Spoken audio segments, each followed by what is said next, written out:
tous et bienvenue pour ce nouveau Facebook Live de l'ADI que nous faisons aujourd'hui avec Lingensia. C'est ça. Lingensia, bonjour. Bonjour Christelle, bonjour tout le monde.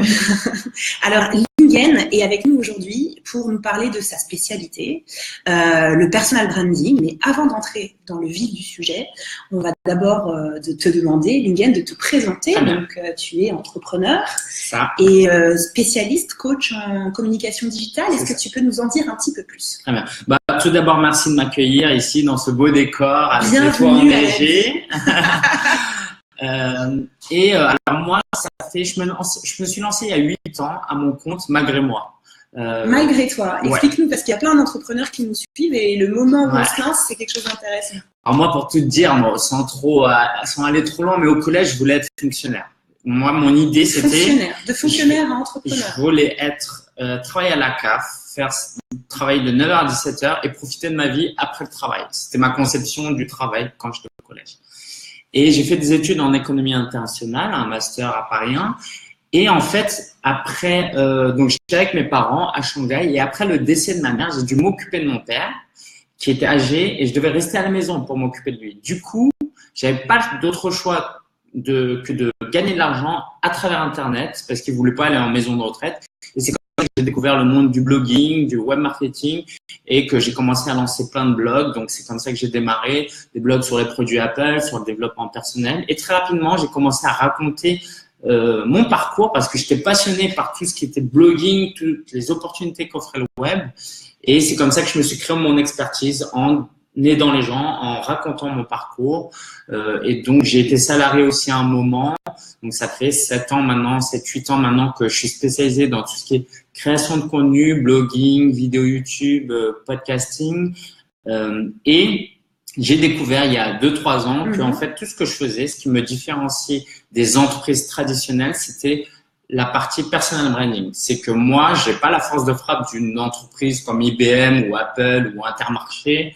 Je peux pas me permettre de mettre de la publicité, d'avoir des super beaux logos, des super flyers dès le début. Parce que tu es indépendant. Voilà, je suis indépendant, j'avais peu d'argent. Et donc, il a fallu que je trouve des moyens de communiquer de manière plus innovante en me mettant en valeur moi, mais pas de manière fictive, pas comme si j'étais un acteur. Tout simplement parce que j'étais passionné par ce que je faisais. Et donc, quand je discutais de blogging, par exemple, avec mes amis, je leur disais « Lancez un blog, vous pouvez gagner de l'argent avec un blog ». En fait, je faisais la même chose sur Internet. Je prenais la caméra, j'écrivais des articles et c'est comme ça que j'ai mis en valeur en fait ma personne qui s'est vraiment fusionnée avec mon entreprise et c'est aussi ça que j'enseigne et c'est ça que je constate, c'est ce qui marche. Voilà, on pourra donner plein d'exemples. Aujourd'hui, la plupart des entrepreneurs individuels, ils travaillent comme ça, ils sont pas cachés derrière un logo. Donc, tu as un blog toi-même sur lequel tu parles de créer un blog. Voilà. C'est ça? Alors, j'ai plusieurs blogs et j'ai effectivement solopreneur.fr où maintenant c'est un peu plus large. C'est comment créer du contenu avec le blog en particulier pour développer un business sur le web. Pour développer. Et donc, tu donnes des conseils pratiques. C'est ça. Donc, les personnes qui nous écoutent pourront aller retrouver des conseils pratiques. Mais la question qui nous amène aujourd'hui, c'est le personal branding. Donc, ça y est, on a placé notre mot en « ing » qui fait peur à tout le monde. Est-ce que derrière ce mot très branché et qui n'est pas forcément très clair pour les gens qui ne sont pas bilingues, tu peux nous dire qu'est-ce que c'est que le personal branding pour qu'on puisse le caser dans nos conversations? Bien sûr, bien sûr. Alors, personal branding, c'est un peu l'art et la manière d'utiliser sa personne pour promouvoir son entreprise. Ça, c'est un peu la définition courte. C'est-à-dire que nous, au lieu de jouer simplement sur le logo, notre charte graphique, la qualité de notre carte de visite, nos flyers, on va jouer sur la marque personnelle. Okay, c'est comme ça qu'on va traduire. La marque personnelle, c'est moi, Lingensia, je suis dirigeant d'entreprise solopreneur.fr et au lieu de dire allez sur solopreneur.fr, au lieu que sur ma carte de visite, il y a en gros solopreneur.fr, moi par exemple sur ma carte de visite, il y a quelque chose que très peu de gens font et je pense que un jour ce sera un standard. C'est que j'ai ma photo en fait. Combien de cartes de visite on a dans son tiroir et on se dit mais c'est qui? Mais en fait et en France il y a une difficulté, c'est qu'on va confondre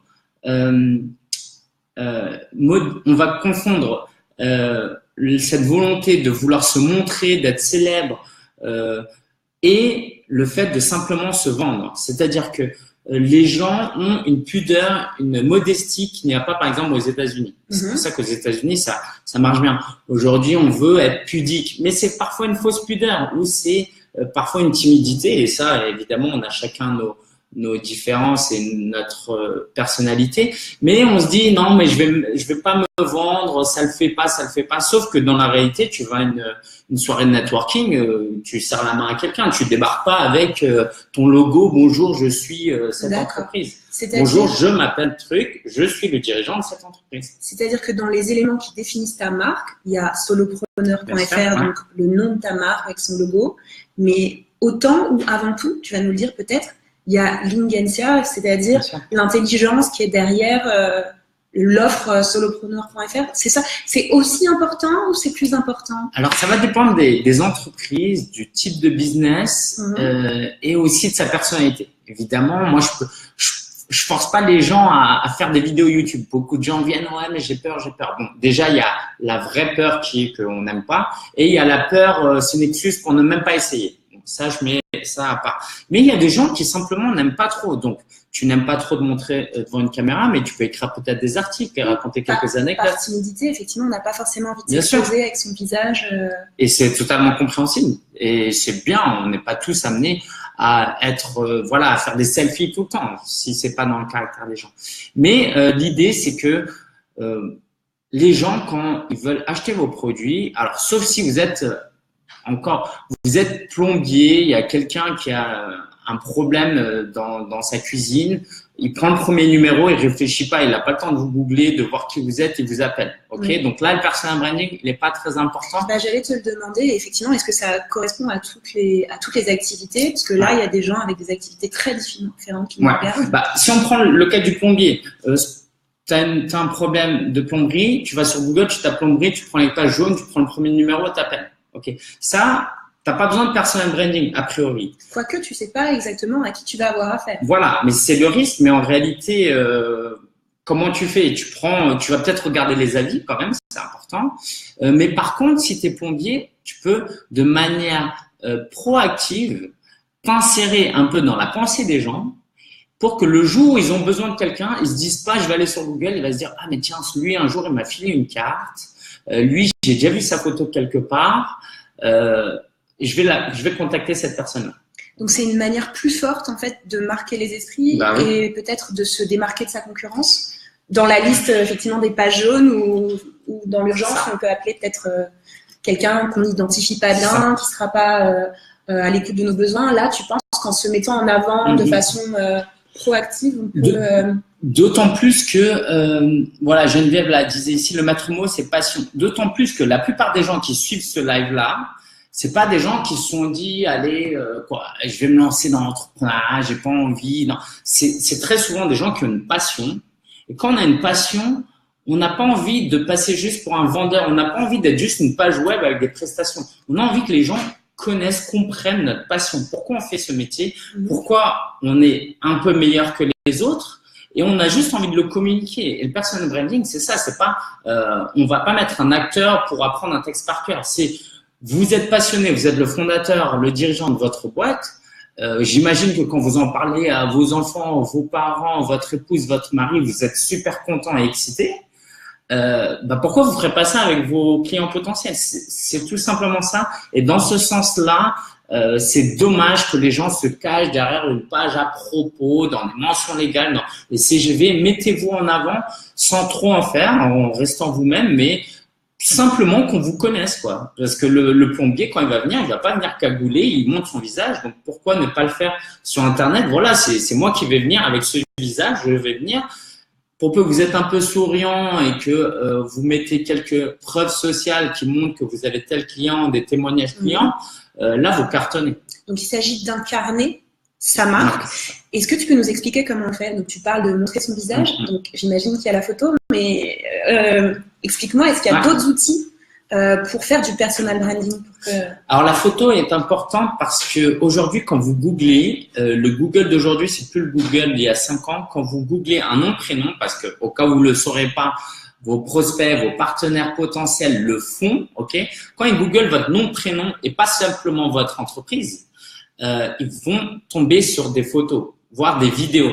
Et donc, si vous avez une photo pas professionnelle ou vous êtes triste ou vous n'avez pas de photo, alors ça, certaines personnes peuvent penser que la meilleure manière de pas se mouiller, c'est de pas mettre de photos. Sauf que Google ne va pas mettre, il n'y a pas de photo. Si vous n'avez pas votre photo sur Internet, faites le test.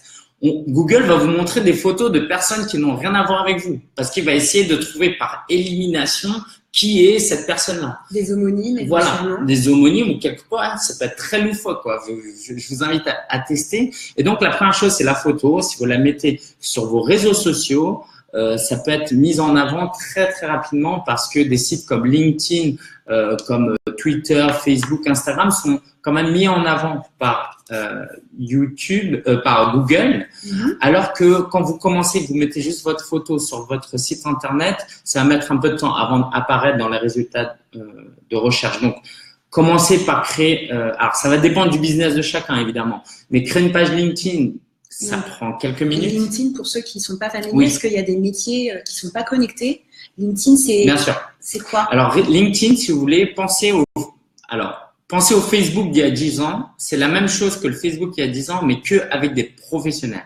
En gros, c'est un réseau social pour les professionnels. Donc, des gens créent leur CV en ligne, pour faire simple. Ok, ils mettent, j'ai fait cette formation, j'ai fait telle expérience, j'ai eu telle expérience. J'ai des recommandations de personnes qui disent que je travaille bien. Et donc, vous avez un peu un CV qui est pas figé, que vous pouvez mettre à jour très régulièrement. Et en plus de ça, vous pouvez publier des articles. Par exemple, vous êtes tombé sur l'article de blog de l'ADI, des Échos, vous le publiez. Vous avez une pensée, vous avez une question, vous recherchez un partenaire, vous posez et tout votre réseau, les gens que vous aurez ajoutés, vont pouvoir interagir avec vous, voir vos publications et en fait, c'est comme ça que vous allez vous faire connaître. Plus vous réseautez, plus vous êtes dans l'action, plus votre visage va apparaître. Et plus vous êtes pertinent, plus vous êtes professionnel, plus vous êtes utile aux gens et plus les gens vont penser à vous quand ils auront besoin de quelque chose. Et c'est ça la force et aussi ce qu'on appelle le social selling. L'idée, c'est de laisser une empreinte dans la tête des gens. Le jour où ils ont besoin de votre service, ils font appel à vous. Et LinkedIn, donc c'est un lieu où ce qu'on met en avant comme message, c'est les compétences, c'est ça? Voilà, donc il y a la partie profil où là c'est très carré, donc il y a la photo, notre intitulé, nom, prénom, ce qu'on a fait comme formation, une place pour faire un résumé, donc là ça veut dire que vous pouvez mettre en avant vos passions, expliquer les bénéfices que vous apportez aux clients. Vos passions revient, je vois. Voilà. C'est la deuxième fois. C'est important, surtout pour les entrepreneurs individuels. C'est vraiment sur ça qu'on peut capitaliser. C'est sur ça qu'on peut se différencier des grosses boîtes. Et aussi, donc, tout votre parcours. Mais en plus de cette page privée, de ce profil, vous pouvez vraiment, comme sur Facebook, publier, voilà ce que vous faites aujourd'hui. Il neige, je travaille depuis chez moi. Vous pouvez vraiment raconter votre vie professionnelle. Et si en plus, vous pouvez apporter de la valeur aux gens, répondre aux commentaires des gens, là, vous allez vraiment vous créer une marque personnelle qui va vous démarquer justement des autres. Et c'est vraiment ça l'objectif qu'on pense à vous quand on a besoin de quelque chose. Donc là, toi, tu conseillerais de commencer par LinkedIn si on commençait par un réseau en particulier? Alors, LinkedIn, c'est quand même très B2B, business to business. Donc, c'est avec les partenaires. Voilà. C'est que si vous vendez quelque chose à des entreprises, vous êtes une entreprise, vous êtes un business, vous vendez aux autres entreprises, donc vous faites du B2B. Ça va être très efficace parce que sur LinkedIn, vous allez avoir des gens qui sont là pour réseauter. Donc, très efficace et ce serait vraiment dommage, il n'y a pas de raison de ne pas y être. Après, évidemment, si vous faites du B2C, donc du business to consumer, si vous vendez à des particuliers, évidemment, là, les indispensables, ça va être du Facebook, du Instagram, du Pinterest et après, en fonction aussi de ce qu'on vend, ça peut être du Twitter. Mais créer une page Facebook, c'est quand même, ça prend 10 minutes. Oui. Donc, faut le faire. Et le réseau social qui monte énormément en ce moment, mais de manière constante, en fait, quand même, c'est Instagram. C'est vraiment, vraiment le réseau social où il faut être aujourd'hui. Pour ceux qui sont un peu noyés dans toute cette quantité de réseaux sociaux, est-ce que tu peux nous dire, en fait, qu'est-ce que tu vends, qu'est-ce que tu mets en avant selon que tu es sur Facebook? Est-ce que c'est la même chose que tu peux faire un copier-coller? Est-ce qu'on peut gagner du temps dans un copier-coller ou est-ce qu'il faut à chaque fois un contenu spécifique? un angle spécifique sur chacun de ces réseaux sociaux? Alors, idéalement, quand la communication est son métier, comme c'est mon cas, on fait pas du copier-coller parce qu'on personnalise. Par exemple, sur Instagram, idéalement, il faut des photos carrées. Mais sur Facebook, ça peut être sympa d'avoir des photos en portrait, en paysage ou en portrait. Évidemment, il y a des spécificités, mais je veux vraiment pas faire peur aux gens parce que quand vous commencez, que c'est pas votre métier et que vous avez de l'administratif, de la compta, du business development, faut pas vous mettre une pression énorme. Et qu'on est artisan, par exemple. Ouais, moi, je crée des sacs à main, par exemple, ou des bijoux, ou je suis un super cordonnier.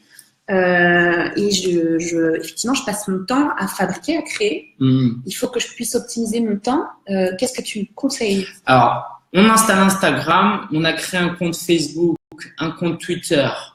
Donc là, on est peut-être à 1 heure de temps maximum.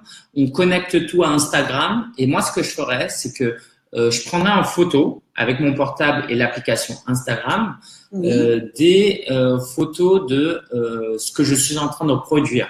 Ah, super concret. Donc, je prends un super sac à main dont je suis super fière. Mais pas quand il est terminé ou en mode photoshoot. Non, voilà, c'est la première étape. Dans 2 jours, je vous montre comment j'en suis. Work in progress. On voit le travail évoluer. Donc, on implique le consommateur dans la fabrication, dans la passion qu'on a. Parce que sinon, vous allez rentrer en concurrence avec des Chanel, je suis pas le pro des marques de sac à main. Mais vous allez rentrer en compétition avec des grandes marques. Et à ce jeu-là, il y a une équipe de 10 personnes chez Chanel qui font de la com sur Instagram. Donc, n'essayez pas de les concurrencer à ce niveau-là. Par contre, vous prenez un selfie de vous en train de travailler dessus. Vous racontez un peu votre quotidien. Voilà, je vais chez le fournisseur, je vais acheter du cuir. Vous pouvez poser des questions. Vous prenez 3 photos. Je prends quel cuir à votre avis? Quelle est la couleur que vous aimez le plus? En fait, vous parlez à vos clients potentiels, à votre communauté, comme si vous parliez à des amis. Donc, c'est un endroit pour échanger en direct avec les clients et les impliquer dans la vie de l'activité. C'est ça. Et le petit conseil que je vais donner pour terminer peut-être la page Instagram, c'est mettez des hashtags. D'accord? Les hashtags, c'est le dièse. Voilà. Super. C'est le dièse, le mot dièse. Vous mettez dièse, pas d'espace. Vous collez, par exemple, vous mettez sac à main ou en anglais, vous mettez purse, donc P-U-R-S-E. Et là, tous les gens qui sont sur Instagram, qui ont rien à faire et qui s'ennuient et qui appuient sur purse, vont tomber peut-être sur votre publication. Et là, ils voient un créateur parisien qui fait un artisan qui fait sa maison. Ok, ça coûte 2 fois plus cher que les autres marques, mais c'est un truc fait à la main.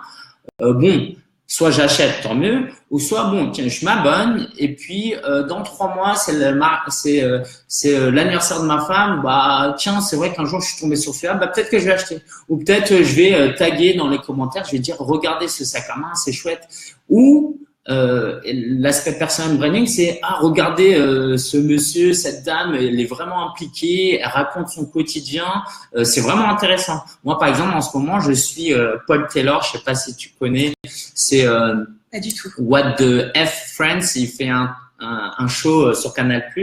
Donc c'est un londonien qui raconte, qui fait des blagues. Okay. D'accord. Et donc en ce moment, il fait une émission sur YouTube où il raconte son quotidien de comédien. Donc, il fait du stand-up et il raconte un peu comment ça se passe. Aujourd'hui, je fais du voice-over. Aujourd'hui, je suis sur scène. Voici avec qui je travaille. Voici les blagues que je raconte, comment je prépare mes blagues. Voilà, il va raconter un peu les coulisses de son business. Et moi, j'aime bien Paul Taylor, mais pas au point d'aller voir son stand-up. À force de le suivre par curiosité, de savoir comment il fonctionne au quotidien, c'est pas impossible qu'un jour, si je veux aller au théâtre, je me dis tiens, plutôt que d'aller sur Ticket Réduit et de chercher un peu au pif un truc que je vais dire si je vais au théâtre, j'amène ma femme ou je vais avec mes potes, tiens, je vais aller voir Paul Taylor parce son personal branding, le fait que il raconte un peu son quotidien, ça crée une connexion en fait émotionnelle avec moi. Ça va créer un peu comme une relation un peu amicale et du coup, quand je vais aller au théâtre, je vais aller chez lui. Donc, ça crée un sentiment de proximité en fait, ce personal branding qui aujourd'hui te semble indispensable pour un entrepreneur? Alors, comment dire, tout dépend de où on est aujourd'hui. Mais sachez que quelle que soit la qualité de votre produit, si vous vendez, si votre moyen de détruire la concurrence, c'est simplement de vendre un meilleur produit ou de le vendre moins cher, sachez que dans une semaine, 2 mois, 6 mois, 1 an, Amazon il va sortir un meilleur produit, soit au meilleur prix, soit il est meilleur. Vous aurez toujours un concurrent qui va débarquer. Donc, ça devient presque un élément du mix produit. C'est ça. Le personal branding, c'est que c'est plus simplement la qualité de la relation client, le prix. Il faut rajouter voilà, parce que la qualité de la relation avec la personne qui vend. C'est ça, parce que tu as cette impression un peu de ce sac à main, il a été fait avec amour. D'accord. C'est pas juste une grande boîte qui a fait de la pub et qui m'a matraqué et qui produit ça dans des usines en Asie. Non, là, c'est quelqu'un qui a fait ça avec amour. Donc voilà, je suis prêt à payer un peu plus pour ça. Et puis c'est important, c'est-à-dire que c'est comme vos amis, les conseils de vos amis sont plus pertinents en général que simplement une belle publicité parce que vous faites confiance. Il y a une formule un peu que les marketeurs américains exposent régulièrement, c'est le know, like and trust. Alors je vais traduire. Le know, c'est se faire connaître. Oui. Le like, c'est se faire apprécier et le trust, c'est la confiance. C'est-à-dire que pour réussir, aujourd'hui, on peut pas simplement jouer sur le produit. Comme je le disais tout à l'heure, tôt ou tard, on va se faire dépasser. Donc, il faut se faire connaître. Donc, se faire connaître, on a parlé des réseaux sociaux. Oui. Voilà, donc c'est important. Il y a plein d'autres techniques, mais c'est pas tout. Vous pouvez avoir une visibilité, mettre des milliers d'euros sur Facebook pour avoir de la publicité. Il faut que les gens vous apprécient. Alors, on peut apprécier votre marque, évidemment, la qualité de vos produits. Il suffit pas de se montrer. Il faut créer de la sympathie. Voilà. C'est-à-dire que, mais ça se fait naturellement. C'est-à-dire, bon, si vous êtes vraiment quelqu'un de négatif, d'antipathique, de pas sympa, qui n'aimait pas les gens, bon, c'est un peu plus compliqué. Non, mais faut pas en faire, du coup. Voilà, peut-être qu'il y a d'autres solutions et ce sera pour mieux mettre l'accent sur le produit. Voilà. D'accord. Mais si vous êtes passionné par votre produit, je veux dire, la même personne, si elle est passionnée par la dernière fois sur YouTube, c'est mon beau-frère qui m'a montré ça. C'est quelqu'un qui a un handicap et qui a fait une chaîne YouTube sur les billes. Donc les billes. Le jeu d'école. Voilà. D'accord. Donc il a fait une chaîne YouTube où il montre ses billes et il fait des parcours, un peu des Jeux Olympiques. Donc il a tout son monde. Ça paraît loufoque, googlez ça. Mais quand on a une passion, alors lui pour le coup, il se montre pas trop, mais on sent sa personnalité dans ce qu'il fait. On sent que c'est le mec des billes. Voilà, c'est le mec des billes. C'est pas juste des billes qui se baladent. C'est il écrit des commentaires. Il y a un ton. Il y a un ton. C'est pas juste des billes qui roulent. Il y a vraiment, on sent la passion du gars qui fait ça. Et il le fait sur un blog ou est-ce qu'il le fait sur Instagram? Alors lui, il le fait sur YouTube. Il le fait sur YouTube. Donc YouTube, tu mets des vidéos. C'est un ton particulier YouTube aussi ou c'est très libre? Alors YouTube, c'est extrêmement libre. Vous pouvez publier énormément de choses. Évidemment, vous allez avoir comme référence des youtubeurs qui sont des professionnels, mais si vous allez voir les premières vidéos de Cyprien, de Norman, vous verrez que c'est très très amateur. Donc même si je peux comprendre, ça donne de l'espoir. Bah oui, on se met la pression, mais Cyprien, Norman, ils sont super connus, mais ils représentent 0,001% des vidéos vues quotidiennement sur YouTube.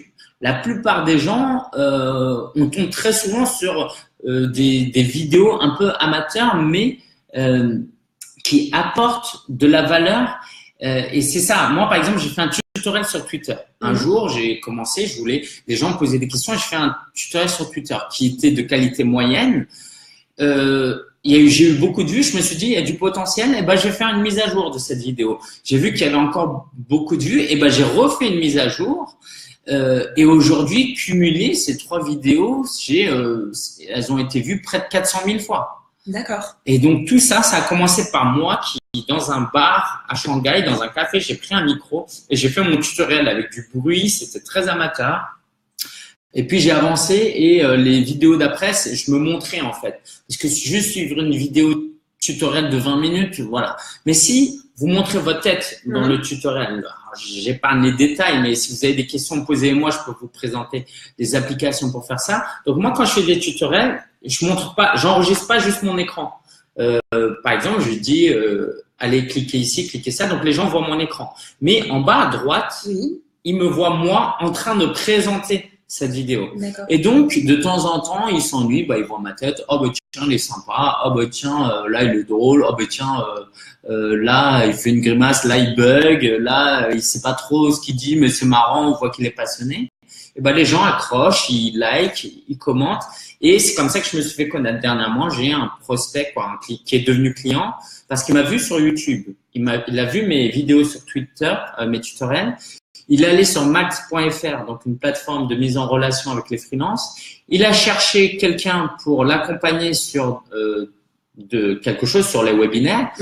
Il est tombé sur ma fiche, il a reconnu ma photo, il s'est dit mais oui il s'est certainement dit c'est le chinois que j'ai vu sur YouTube.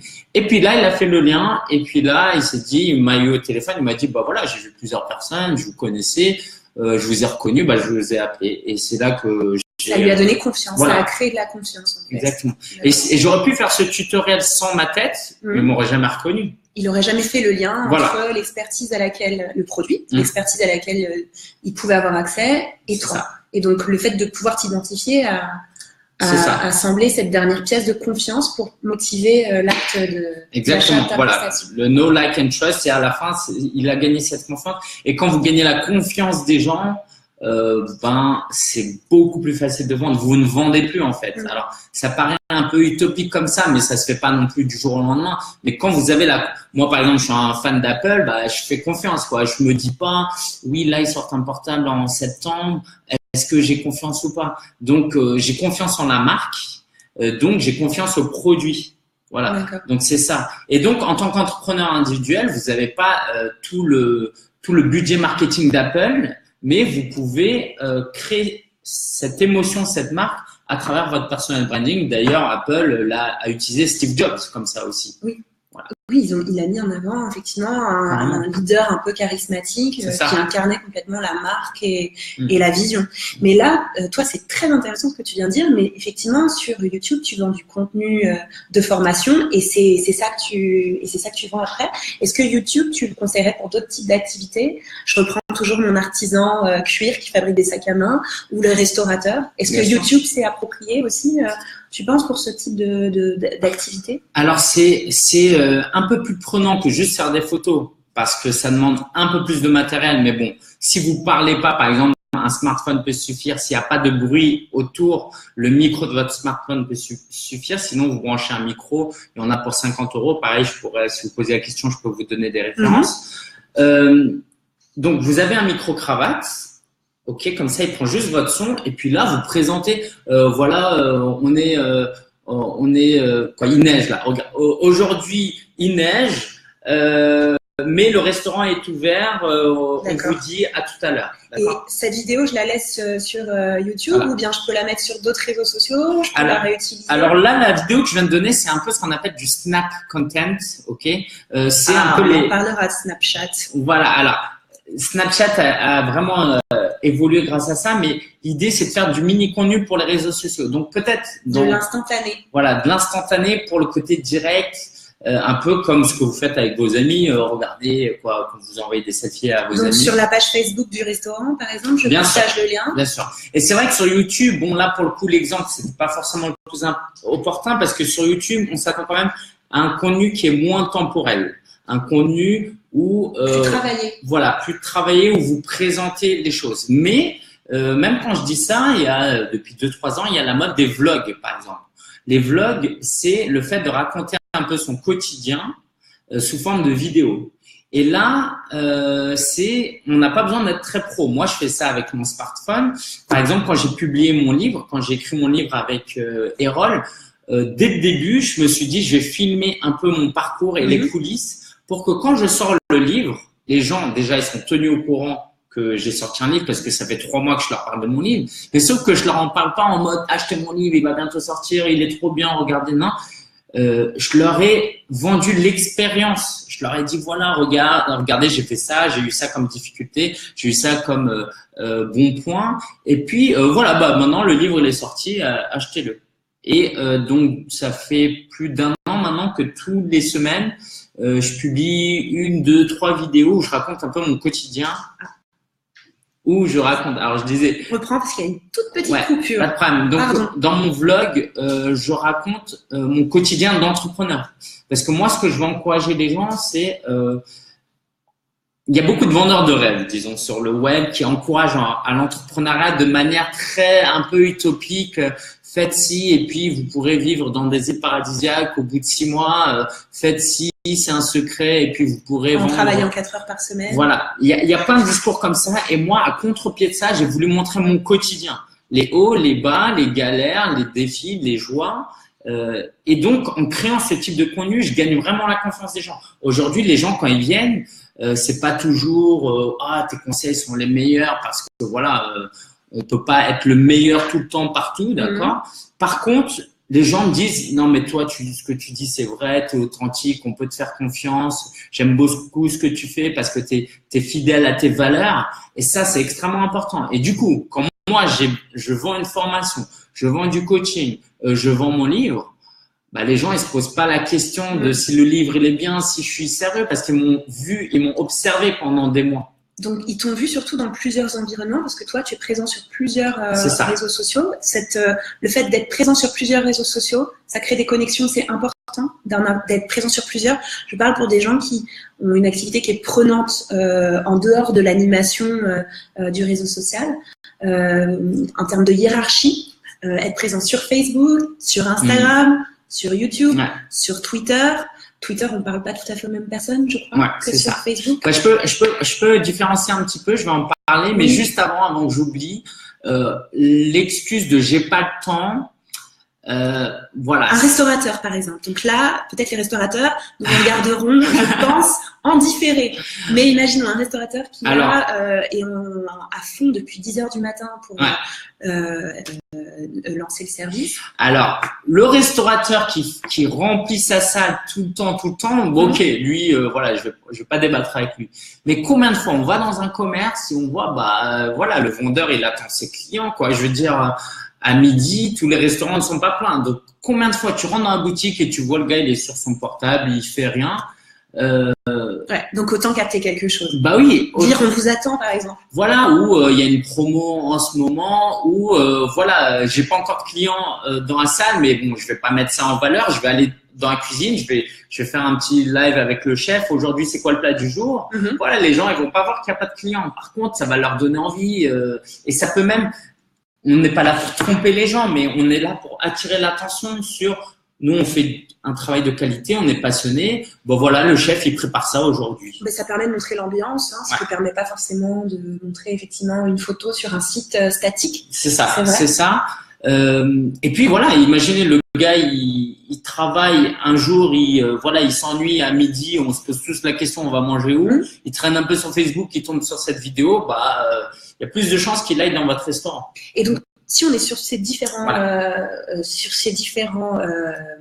réseaux sociaux, ça peut remplacer un site parce qu'il y a des entrepreneurs qui, pour se lancer au départ, des fois cherchent à investir beaucoup dans la création d'un site internet. Mais si on est présent sur Facebook, YouTube, Instagram, est-ce que ça peut remplacer un site internet en termes de confiance? Ok. Alors, le problème des réseaux sociaux, je vais commencer par ça, parce que malgré ce que je peux montrer, parce que moi, les réseaux sociaux, c'est une passion. Mais on est entrepreneur, ok, on est pragmatique, on peut effectivement pas se transformer en community manager. Donc les réseaux sociaux, le gros problème des réseaux sociaux, c'est que c'est éphémère. Oui. Si vous passez 1 heure par jour, tous les jours sur Facebook pour publier des choses, en plus de la compta, non seulement c'est éphémère dans le sens où en 2018, ce que vous avez fait en 2013, 2014, 2015, ce sera plus visible.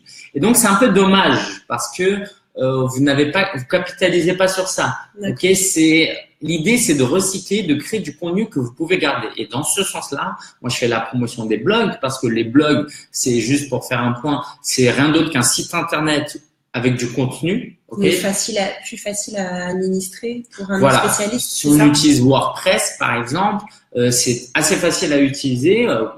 Disons que ça demande un peu de temps d'apprendre, mais on rentre pas dans des codes. Il n'y a pas besoin d'avoir un webmaster. Non.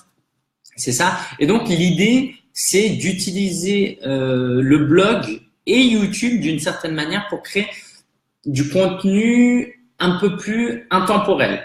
Pour que ce soit référencé sur Google. Pour que quand on tape sac en cuir fait à la main, on tombe sur votre article de blog. Parce qu'on va pas tomber sur votre tweet ou votre publication Instagram. Ils vont pas être référencés sur Google? Non, ils vont pas être référencés. Par contre, YouTube, qui appartient à Google, c'est considéré aussi comme un média social. Bah, eux, pour le coup, c'est un gros avantage parce que quand vous faites une recherche sur Google, il y a parfois des vidéos YouTube qui apparaissent. Oui, il y a l'onglet aussi vidéo. Voilà. Ouais. Donc, c'est dans ce sens-là que moi, j'encourage pas mal à YouTube. Et puis oui, tu me posais la question sur la différence, la distinction des réseaux sociaux. Est-ce que Instagram c'est pour ce qui est beau, Facebook c'est pour quoi, Twitter, est-ce que quand je vendais ça, qu'est-ce que je vais trouver vraiment des gens sur Twitter ou pas? C'est pas pour la politique, Twitter par exemple? Alors bon, commençons par Twitter. Twitter, c'est vrai que c'est lié à tout ce qui est frais et actualité. Ouais, Trump. Mais c'est vrai que c'est lié à tout ce qui est lié à l'actualité. On est dans l'instantané, les news, tout ça. Oui, moi je fais des sacs, je fais pas de politique par exemple. Bah voilà, et donc je fais des super petits pains. Par contre, là où il y a une différence, là où ça vaut la peine d'être sur Twitter, c'est que vous avez ce qu'on appelle les influenceurs. C'est quoi? Les influenceurs sont ceux qui ont de l'influence sur le web. C'est des personal branders professionnels? Voilà, on peut dire un peu ça.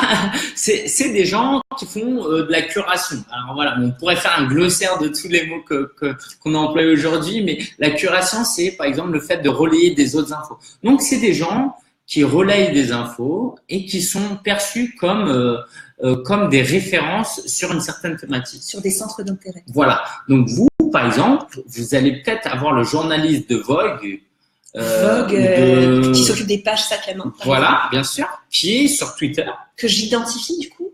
Alors, il suffit très simplement, hein, sur Twitter, vous tapez Vogue journaliste et peut-être vous tombez dessus. Si vous tombez pas dessus, vous essayez de trouver le journaliste par d'autres moyens comme LinkedIn ou Internet, Google. Puis vous repérez la personne, vous allez sur Twitter et vous allez chercher la personne. Vous la suivez. Vous publiez du contenu régulièrement, vous likez un peu ses publications, vous commentez un peu. Pour se faire repérer. Voilà. Et puis lui, à moins qu'il ait 1 million de fans et il a vraiment pas de temps, bah, il y a bien un moment où il va se dire, c'est qui cette personne qui réagit souvent, qui partage, et clique et tombe sur votre page où vous avez publié des vidéos. On peut mettre des petites vidéos jusqu'à 2 minutes 20 sur Twitter, vos photos, un lien sur votre site internet, bah, par curiosité, vu que la personne aime quand même tout ce qui est lié à la maroquinerie, elle va cliquer sur vos liens, elle va regarder ce que vous faites.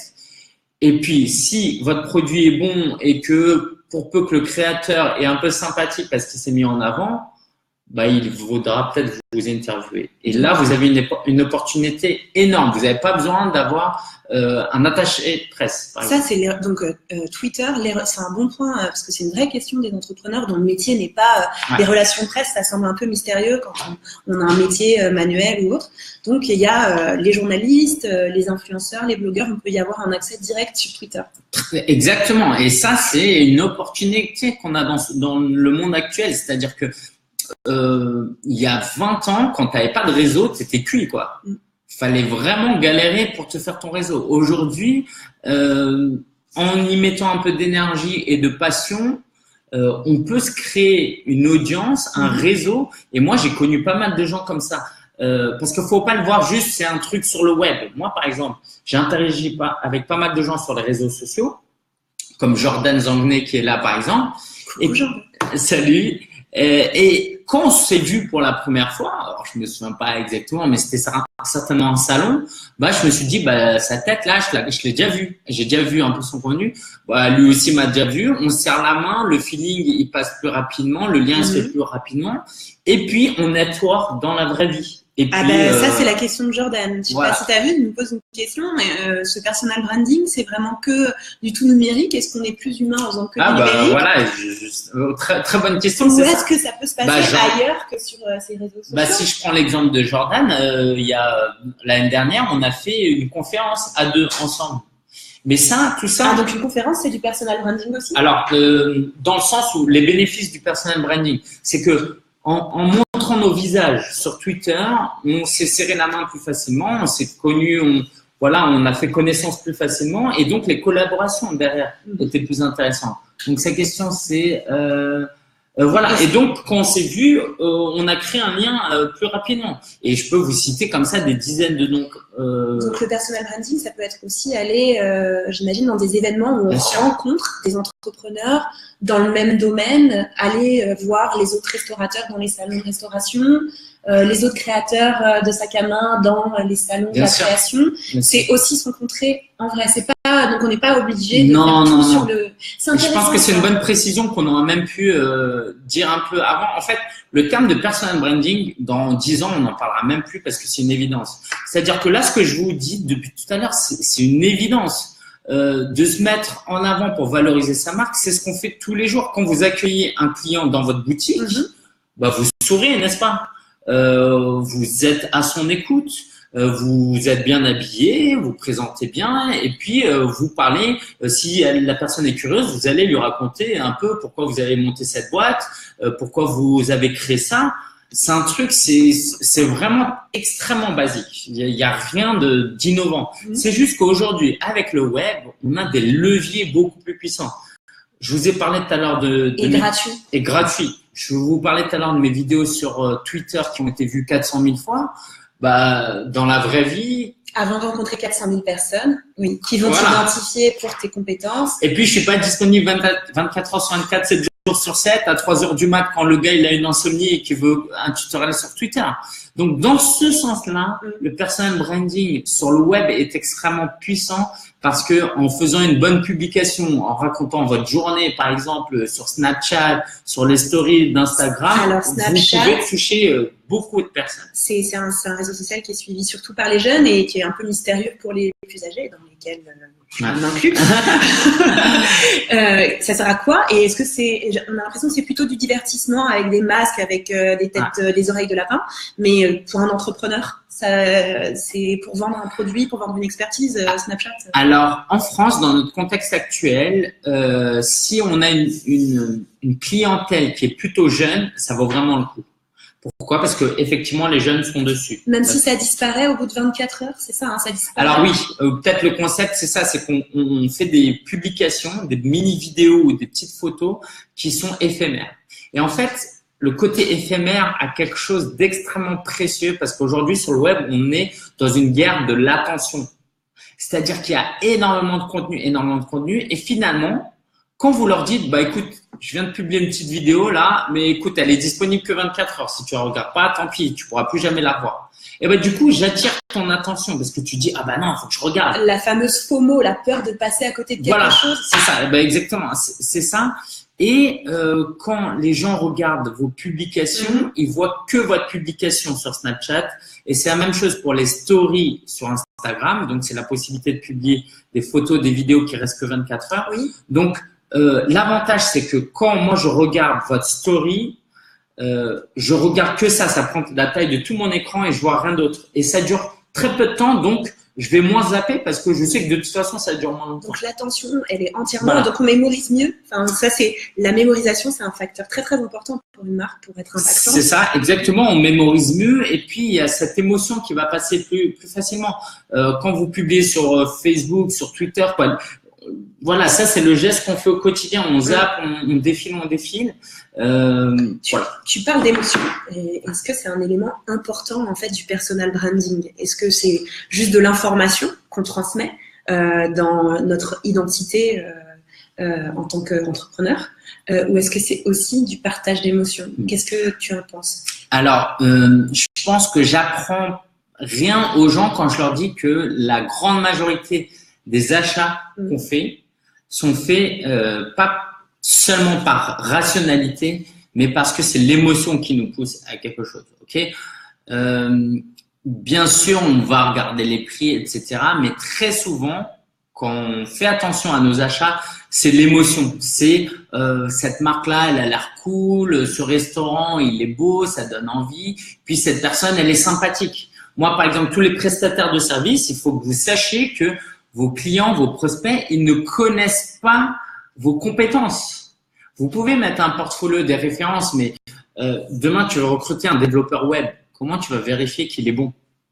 Ça va être très, très compliqué. Je vais demander des recommandations sur LinkedIn. Voilà, c'est ça.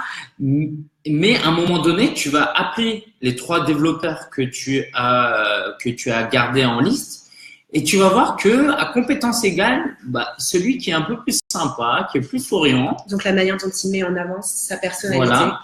Donc ça se passe aussi dans la vraie vie, hein, c'est ce qu'on disait. C'est ça, il n'y a rien de nouveau là. Ouais.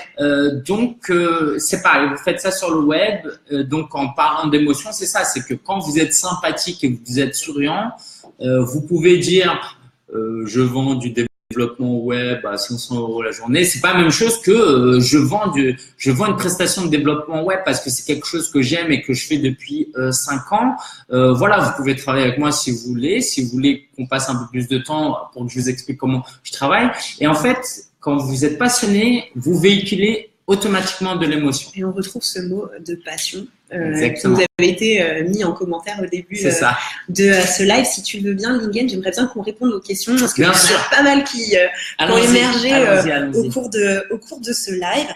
Il y a une question de Raphaël. Bonjour Raphaël. Raphaël qui demande si tu connais des sites de blog, parce que tu as parlé de l'importance de créer un blog pour avoir du contenu pérenne, qui sont gratuits et facile, voilà le brief, à prendre en main pour quelqu'un qui n'est pas programmeur.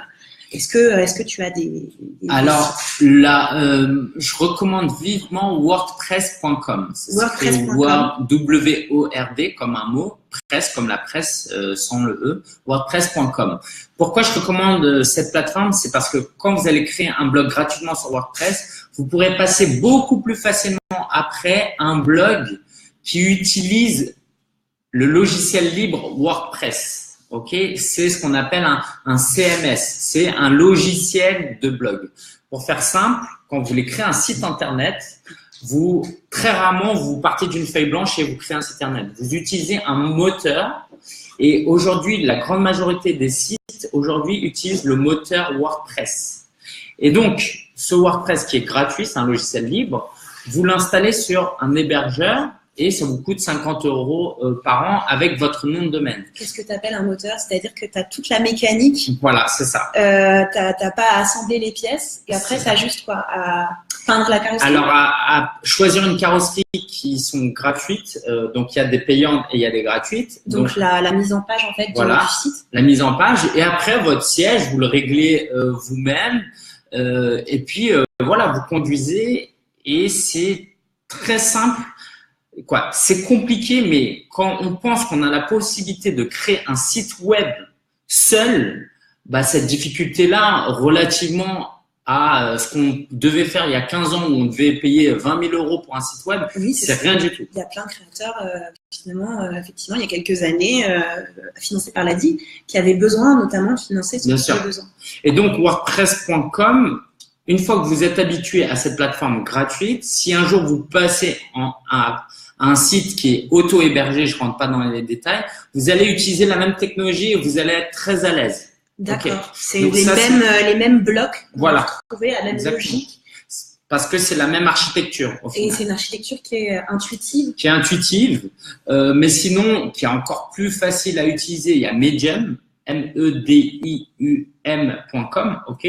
C'est le singulier de média. Hein. Il n'y a rien de médium là-dedans. Il n'y a rien d'ésotérique. Sinon, il y a Blogspot, blog B-L-O-G-S-P-O-T. Mais ça vaut le coup de prendre un peu de temps à utiliser WordPress.com si on a une démarche de plus tard créer un site. Si on veut développer ça après et pas recommencer à zéro pour évoluer. D'accord. Donc, on a des questions effectivement sur Snapchat, sur l'utilisation de Snapchat. Tu nous parlais, Patricia, qui nous demandait ça. Tu nous parlais de la valeur de l'instantané et de l'éphémère. C'est assez intéressant. Alors, peut-être très rapidement, investis sur Instagram, ok, parce que Snapchat c'est quand même assez niché et Instagram aujourd'hui a une puissance de frappe et vraiment prendre l'ampleur. Et tu peux faire ces stories sur Instagram, c'est ça quoi. Ils ont copié la fonctionnalité et c'est ce qui a fait qu'ils sont complètement en train de manger Snapchat. Donc si tu veux dédier du temps, Patricia, va sur Instagram, tu retrouves cette fonctionnalité d'Instagram et tu vas toucher un public bien plus large que Snapchat. Et ça rejoint un peu la question de Marie qui demande s'il faut absolument être sur tous les réseaux sociaux. Alors non, faut aller là où sont ses clients potentiels. Mais après, il faut savoir que recycler un contenu d'une plateforme à une autre peut se faire assez facilement. Vous publiez une photo, vous la récupérez, vous la publiez ailleurs. Vous pouvez la customiser, la personnaliser pour que ce soit mieux, mais même si vous faites juste un copier-coller, c'est déjà très bien. Ceci étant dit, même si on utilise tout, il faudra privilégier une ou deux plateformes où là, vous serez à fond. Donc, ma méthodologie, c'est vraiment tout tester, prendre 1 heure pour tout tester, quelques heures pour tout tester, voir là où on accroche le plus, là où il y a peut-être notre clientèle, et puis se focaliser sur ça. Le reste, pas forcément éliminer, mais mettre au second plan et pas trop se fatiguer et consacrer son énergie sur 1 ou 2 réseaux sociaux. Donc ça, c'est un des premiers conseils, c'est peut-être de prioriser les réseaux sociaux pour pas trop se disperser. Donc la dispersion, c'est un risque, c'est une erreur. Est-ce qu'il y a d'autres erreurs qu'on peut commettre en faisant son personal branding et contre lesquelles tu pourrais nous mettre Alors, l'erreur, c'est de se comparer aux mauvaises personnes déjà parce que, encore une fois, la plupart du temps, les gens qui viennent me voir me disent comment on me dit parfois tu es super à l'aise, ta voix elle est super quand tu fais des podcasts, tes vidéos elles sont bien, tu es naturel. Mais j'ai passé combien de centaines et de centaines et de centaines d'heures avant d'arriver à où j'en suis aujourd'hui. Donc ne vous laissez pas intimider par ça. On a tous commencé comme des débutants. C'est ce que disait Jordan hier, de ne pas attendre d'être parfait pour se lancer. Donc ça marche aussi pour personal branding. Ouais. Et ceci étant dit, partez un peu de vos forces naturelles. On a tous moi, par exemple, si je dessinais très bien, j'aurais fait plein de dessins sur Instagram. Mais comme c'est pas ça que je sais faire, je raconte des histoires donc du personal branding, ça peut être un petit croquis, par exemple, de ma journée ou de mon humeur. Bien sûr.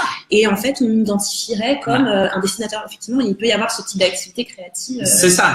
Donc, j'ai pas besoin de montrer ma tête en disant bonjour, ce matin, je suis en train de dessiner. Je peux juste poster mon dessin. Ah oui, non, faites pas que des selfies sur votre Instagram. De mon ton, de mon état d'esprit, et du coup, je véhicule une émotion aussi comme ça. C'est très intéressant, ça. Donc, on n'est pas obligé de montrer sa tête. Non, et puis si vous aimez bien les photos, prenez des photos, mais par contre, dans la description, racontez quelque chose d'un peu personnel. C'est pas, voilà, il neige, c'est beau Paris. Non, c'est beau Paris, c'est la ville où je vis depuis que je suis tout petit, j'ai des super souvenirs ici. Voilà, si vous aimez Paris, likez. Voilà, c'est tout simple. J'ai passé peut-être 10 secondes en plus à écrire une phrase, mais ça, c'est ce qui rend votre contenu personnel. Et sinon, c'est juste une photo, c'est esthétique et puis c'est tout, J'ai une autre question à te poser. Si on identifie une personne à son activité, comment ça se passe pour des entrepreneurs qui en ont plusieurs? Alors ça, effectivement, c'est compliqué. Est-ce que je me split? Enfin voilà, comment on gère ces diverses identités? Alors, dans un monde idéal, moi, ma philosophie, c'est que si et seulement si ces différentes activités sont des activités qui nous passionnent réellement, l'idée c'est de mélanger. Pourquoi? Parce que voilà, tu es plombier et tu aimes la salsa, je vois pas pourquoi tu pourrais pas en parler.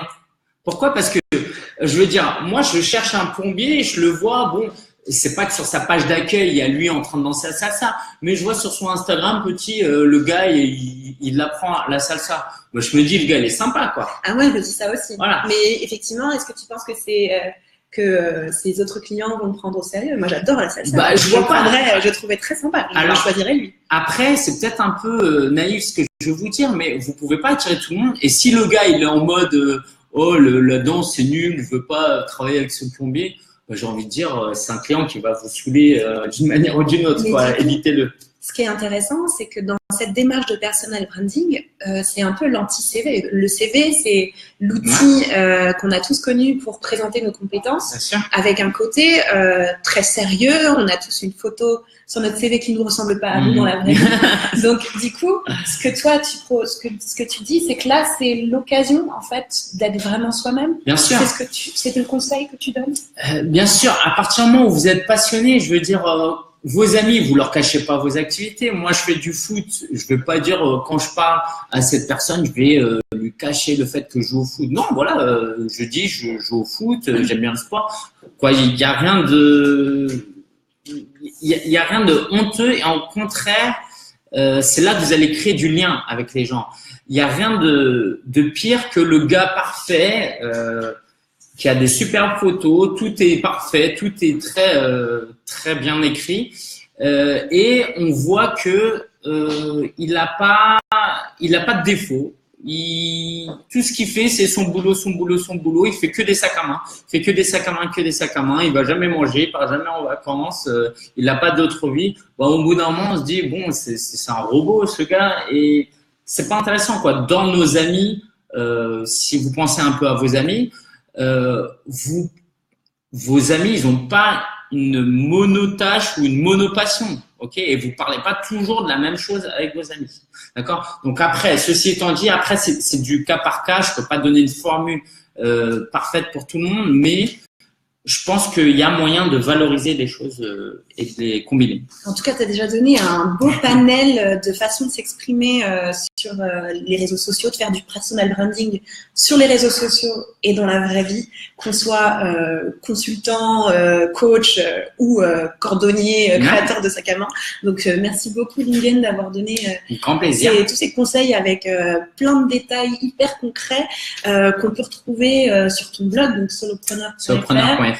Et je crois que tu as écrit un livre. Oui, c'est ça. Et tu proposes en plus aujourd'hui aux gens qui nous ont suivis de pouvoir gagner ce guide du blogueur. Donc, si on a envie, par exemple, de créer son blog sur WordPress ou ce que tu expliquais. Alors, en fait, donc le livre, le guide du blogueur, voilà. Donc, c'est un livre que j'ai écrit pas simplement pour parler du blogging, mais comment on peut utiliser un blog pour démarrer un business. C'est ce que j'ai fait moi, c'est ce que des milliers de personnes ont fait dans le monde, plus aux États-Unis qu'en France pour le moment.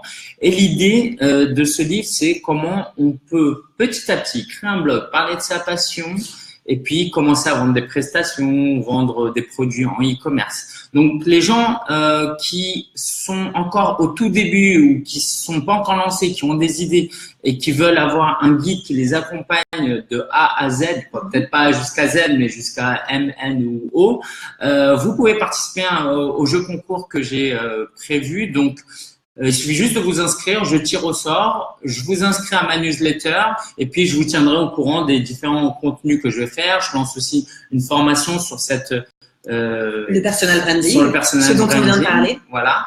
Et donc, tirage au sort vendredi à 14h. Donc, j'enverrai le livre à une personne. Très bien. Bah, écoutez, on vous mettra le lien de toute façon dans les commentaires. Et en regardant les commentaires, je vois juste que Raphaël a besoin d'une réponse. Donc, on va lui donner avant de clore ce live. Il nous dit, si nous ne sommes pas trop réseaux sociaux, tu vois, donc est-ce que c'est possible de créer une page Facebook, par exemple, pour la pub, se faire connaître, mais préciser dessus que l'on souhaite juste être contacté par téléphone ou SMS. Donc, c'est encore un autre médium. Est-ce que c'est une bonne idée? Est-ce que c'est quelque chose à faire ou est-ce que c'est quelque chose à pas faire? Alors, si on met de la publicité, j'ai une très bonne nouvelle pour toi, Raphaël, c'est que Facebook, c'est une entreprise et elle aime l'argent, donc tu verras que quand tu as de l'argent à mettre sur Facebook, ça t'ouvre les portes à beaucoup de choses. Effectivement, tu as la possibilité de faire des pubs où les gens, quand ils voient la pub, ils appuient et puis ils peuvent t'appeler et t'envoyer un email et pas passer par ton Facebook. Donc, la réponse courte, c'est oui. Et d'ailleurs, ça peut même te rassurer, sur Facebook, aujourd'hui, il y a une telle guerre de l'attention que quand on met pas d'argent, ça devient de plus en plus compliqué. Donc, c'est un bon chemin.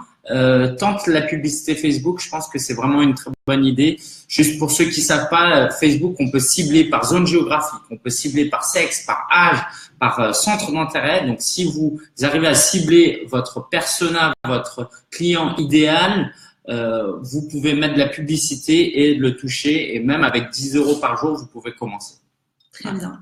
Bah écoute, merci beaucoup Lingen pour tous ces conseils. Avec grand plaisir. Donc, vous avez compris, vous pouvez retrouver plein de conseils de Lingen sur ses différents réseaux sociaux, puisqu'on a compris qu'il est sur YouTube, qu'il a un blog, qu'il est sur Twitter, que vous pouvez le rencontrer aussi dans la vraie vie, puisque Lingen, en fait, on s'est rencontrés dans la vraie vie. Bien sûr, et qu'on l'a trouvé sympa et compétent. C'est pour ça qu'on a voulu vous le présenter. Que vous pouvez le retrouver sur son blog solopreneur.fr et que vous pouvez toucher en vrai un livre. Pour ceux qui sont connectés toute la journée et qui ont envie de revenir au livre papier, c'est pourquoi je plaide également, vous pouvez trouver ce livre ou le gagner à travers le jeu concours. Merci beaucoup, Liliane. Merci pour l'accueil, c'était vraiment un plaisir. Ça t'a plu? J'espère que ça vous a plu également. On est coupé. Voilà. On est coupé. Je pense que c'est le gong qui est donné par le réseau. C'est le temps de quitter le numérique pour revenir à l'humain. À très bientôt. Je dirais même à demain. Demain, on parle gestion du temps. Alors à demain. Bonne journée. Ciao.